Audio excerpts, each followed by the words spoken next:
Hello बच्चों, चलिए प्रश्न को पढ़ते हैं। 0.1 ग्राम लेड क्लोराइड को घोलकर संतृप्त विलयन प्राप्त करने के लिए जल की अपेक्षित मात्रा परिकलित कीजिए। PbCl2 का KsP विलेयता गुणनफल 3.2 गुणा 10⁻⁻8। लेड का परमाणु द्रव्यमान 207 AMU। तो चलिए प्रश्न की मुख्य अवधारणा पे बात करते हैं। मुख्य अवधारणा देखिए, जो KsP होता है विलेयता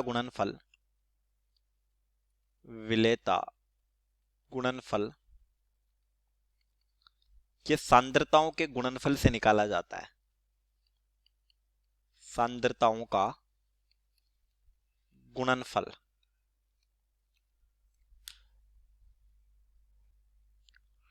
अब देखिए, हमें दिया है PbCl2 तो ये डिसोसिएट होगा, वियोजित होगा।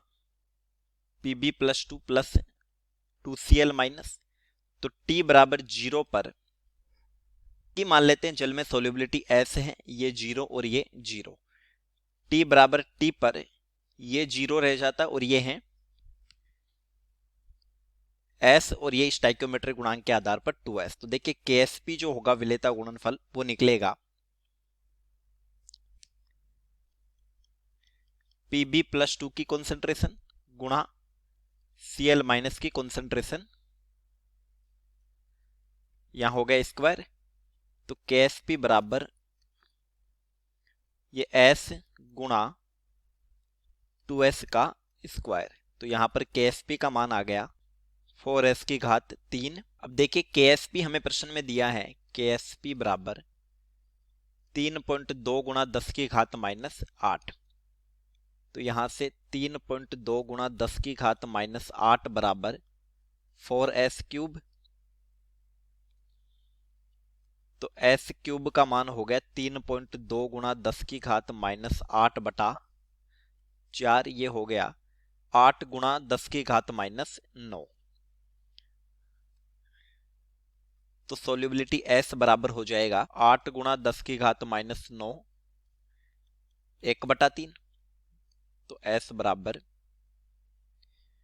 ये हो गया 2 गुणा 10⁻⁻3। ये हो गई मोल पर लीटर। यहां से हम सोल्युबिलिटी पता कर लेंगे ग्राम पर लीटर में। तो ग्राम पर लीटर में सोल्युबिलिटी होती है सोल्युबिलिटी मोल पर लीटर, या हम इसको मोलरता भी बोलते हैं, गुणा मोलर मास।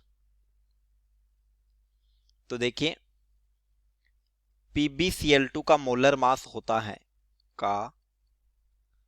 मोलर मास बराबर Pb का दिया है 207 प्लस 1 Cl का होता है 35.5, तो ये हो गया 71।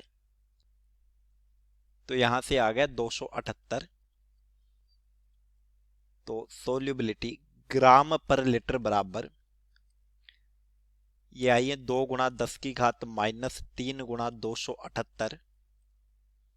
तो यहां से 556 गुणा 10⁻⁻3 ग्राम पर लीटर, यानी 0.556 ग्राम पर लीटर। तो देखिए संतृप्त विलयन निर्माण के लिए 1 लीटर में इतना ग्राम PbCl2 होना चाहिए। संतृप्त विलयन प्राप्त करने हेतु संतृप्त विलयन प्राप्त करने हेतु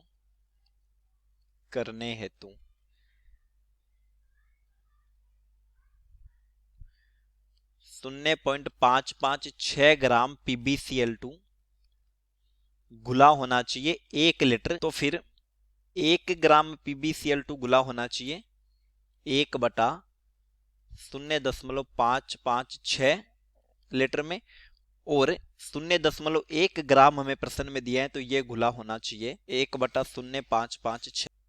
तो ये आ जाता है 0.1798 लीटर। तो 0.1 ग्राम PbCl2 को इतने लीटर जल में घोलकर एक संतृप्त विलयन बनाया जाएगा। ये हमारे प्रश्न का उत्तर हो गया। चलिए उम्मीद करता हूं प्रश्न समझ आया होगा। धन्यवाद।